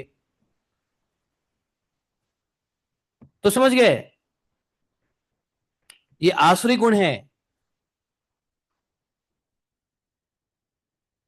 अब हिरण्यकशिपु लग गया कि मुझे तो मारना ही पड़ेगा इसको। उसका चेहरा उतर गया, मुंह लटक गया, बड़े सोच विचार करने लगा कि अब मैं क्या करूं, इसको कैसे मारूं, बताओ। कोई पिता अपने पुत्र के बारे में ऐसे सोचेगा? मुंह लटका के सोच रहा था, बैठा हुआ था हिरण्यकशिपु। प्रपा जी कहते थे, what is meaning of Hiranyakashipu? हिरण्य मतलब क्या होता है? क्या होता है मालूम है? अरे हिरण्य मतलब किसी को नहीं मालूम है यहाँ पे? कोई एक व्यक्ति बता सकता है हिरण्य मतलब क्या होता है? किसी ने प्रभुपाद जी के लेक्चर ना सुनी लगता है। हिरण्य मतलब सोना। सोना। और कशपु का मतलब है घर। जो सोने का महल चाहता हो उसको कहा गया हिरण्यकशिपु। और ऐसा दैत्य ही चाहता है, भक्त नहीं चाहता है।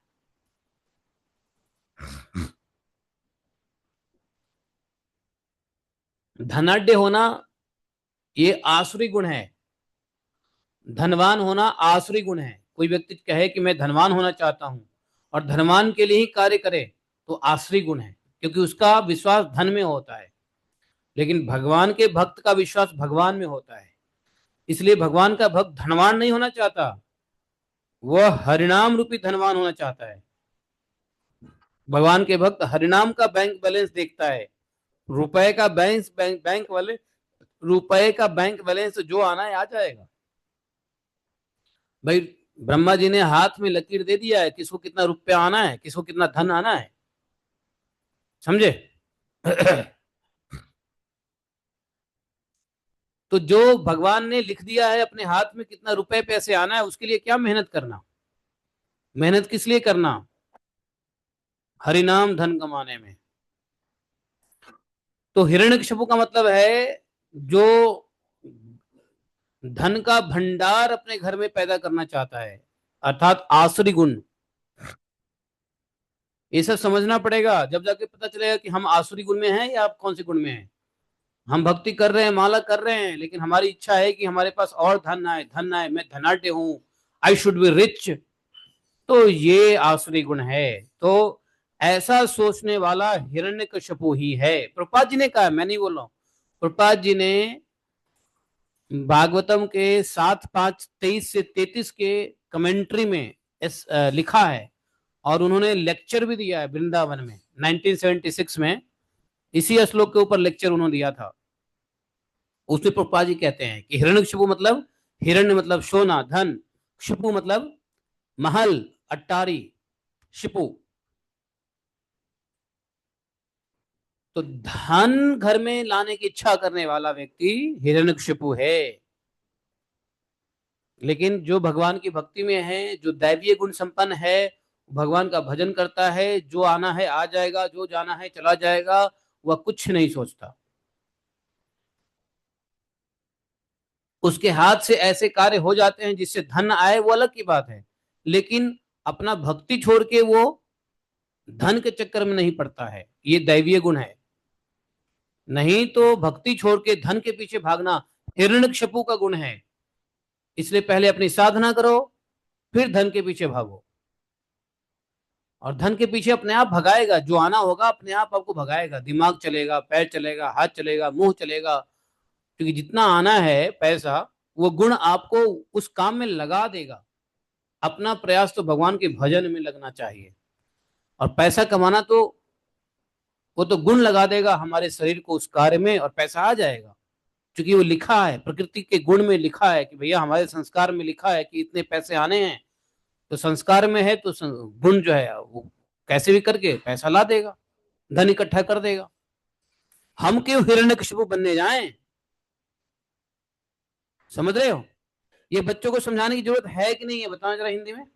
सभी बच्चे सोचते हैं बड़े होंगे हर बच्चे के अंदर में ये रहता है कि बड़े होने के बाद पैसा कमाना है, पैसे कमाना है, पैसे कमाना है। आज 5 साल का बच्चा, 6 साल का बच्चा ये सोच रहा है कि पैसे कमाना है। सारे बच्चे हिरण्यकशिपु बन रहे हैं, जबकि बनना क्या चाहिए? प्रहलाद महाराज है। बात सही है कि नहीं? हाँ या ना बोलो जल्दी, पता चले इंटरनेट खराब हो गया क्या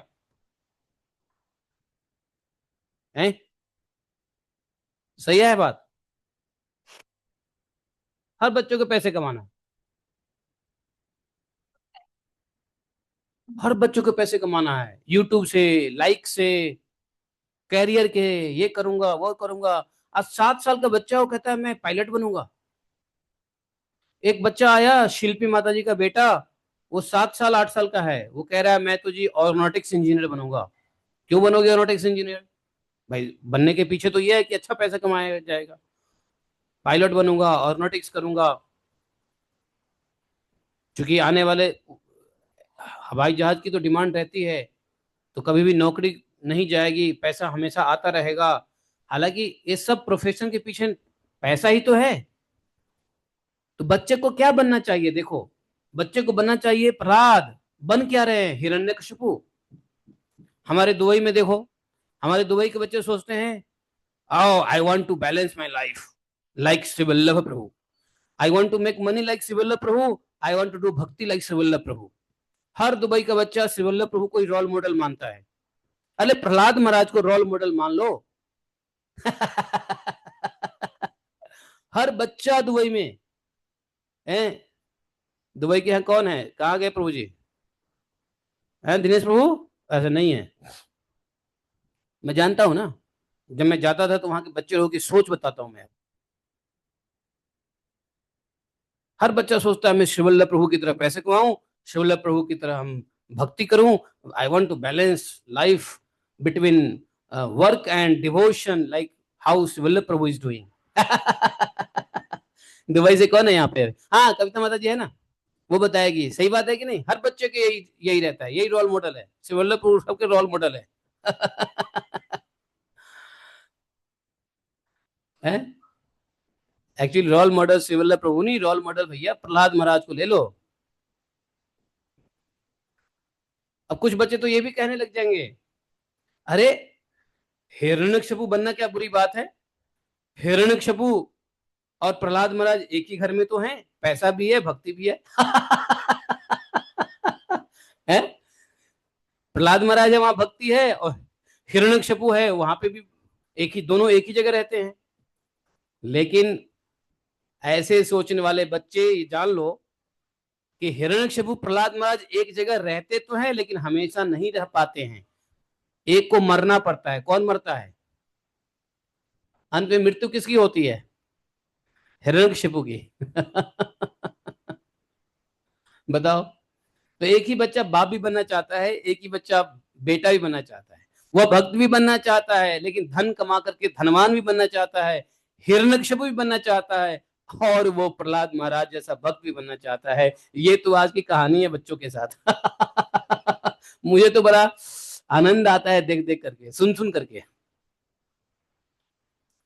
अरे या तो हिरण्यकशिपु बन जाओ, या तो फिर प्रहलाद महाराज बन जाओ।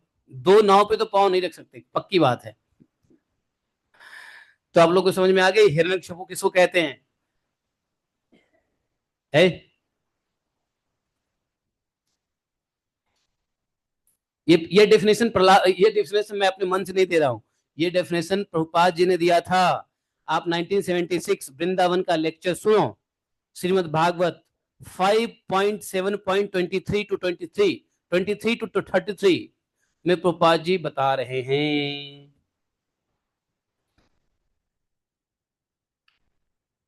कौन सुनता है प्रहलाद प्रभुपाद जी का लेक्चर?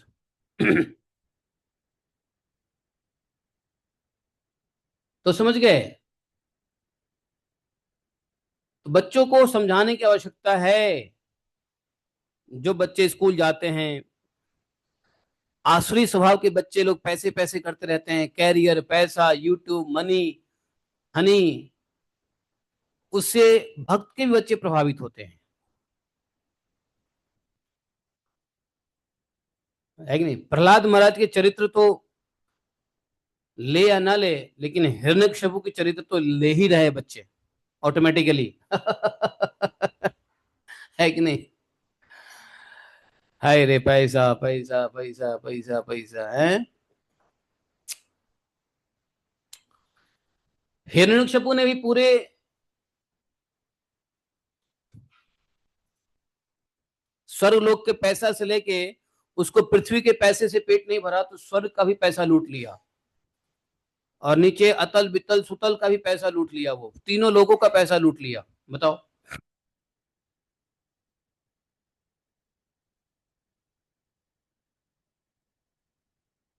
तो हम लोग, समय हो गया है, आज यहीं विराम दे देना चाहिए कथा को। हम लोग कल आगे पढ़ेंगे। 47 श्लोक तक आज किया है, 47 के बाद हम लोग कल पढ़ेंगे, और कल ये अध्याय खत्म हो जाएगा और दूसरा अध्याय भी हम लोग शुरू कर देंगे। कल का बहुत इंपॉर्टेंट चैप्टर है, वह प्रहलाद महाराज असुर बालक को जो ज्ञान दे रहे हैं। तो 47वें श्लोक में हम लोग आज पढ़ बुक जाते हैं। ठीक है। बोले ग्रंथराज श्रीमद् भागवतम की जय। एकम शास्त्रम देव की पुत्र गीतम एको देवो देव की पुत्र एव एकम मंत्र शतश नमानि यानि कर्मापि तस्य देवस्य सेवा। त्वमेव माता च पिता त्वमेव त्वमेव बन्धुश्च सखा त्वमेव त्वमेव विद्या द्रविणं त्वमेव त्वमेव मम सर्वदेव देवः। कृष्णाय वासुदेवाय हरे परमात्मने प्रत्यक्लेशनाशाय गोविन्दाय नमो नमः। हे कृष्ण करुणा सिंधु दीनबंधो जगतपते गोपेश गोपिका कांतम राधा कांतम नमोस्तुते। तप्त कांचन गौरांगी राधे वृंदावनेश्वरी वृषभानुसुते देवी प्रणमामि हरिप्रिये। वाञ्छाकल्पतरुभ्यश्च कृपा सिन्धुभैव च पतितानां पावनेभ्यो वैष्णवेभ्यो नमो नमः। जय श्री कृष्ण चैतन्य प्रभु नित्यानंद श्री अद्वैत गदाधर श्रीवासादि गौर भक्तवृंद। हरे कृष्णा कृष्ण कृष्ण हरे हरे, हरे राम राम राम हरे हरे। बोले ग्रंथराज श्रीमद् भागवतम की जय, वृंदावन धाम की जय। देखो, देखो एक बात बताता हूँ। एक छोटा सा बालक, जो आप लोगों ने देखा, दो गुरुकुल के बच्चे आते थे ना, वो अभी नहीं आ रहे हैं। क्या नाम है, रसाचार्य प्रभु, उनकी माँ से बात करो, वो आपसे बात करना चाह रही थी, कुछ पूछ रही थी कि क्यों प्रभु जी ने बंद कर दिया बच्चों को पढ़ाना। तो वो दो बालक अपनी कुंडली लेके मेरे पास आया, ये दिखाने के लिए कि प्रभु जी बताइए हमारे कुंडली में हम पैसे कितना कमाएंगे। कुंडली लेके आ गया है, और कुंडली लेके कह, मुझे खास कर कह रहा है कि बताइए हम पैसे कितना कमाएंगे, हमारा पैसे कितना होगा बताओ। 8 11 साल 14 साल का बालक, वो अपनी कुंडली में ढूंढ रहा है कि हम पैसे कितने कमाएंगे। क्या फायदा गुरुकुल जाने का भाई है। ये प्रहलाद महाराज और हिरण्यकशिपु के चरित्र को नहीं समझाएंगे तो बच्चे कैसे समझेंगे। वो ये नहीं पूछ रहा है कि हमारी भक्ति कितनी बढ़ेगी, भगवत प्राप्ति होगी नहीं होगी, यह अंतिम जन्म होगा या नहीं होगा, ठाकुर जी से मुलाकात होगी नहीं होगी, कैसे होगी, ये नहीं पूछ रहा है। ये पूछ रहा है तो प्रभु जी बताइए हमारे पास कितने पैसे होंगे। अभी कहाँ है वो लोग, यहाँ पे है नहीं है, नहीं है, बताओ। तो ये हिरण्यकशिपु बनाया जा रहा है या प्रहलाद महाराज बनाया जा रहा है। हाँ, क्या बन रहे हैं। हैं, क्या बोल रही हो। हाँ,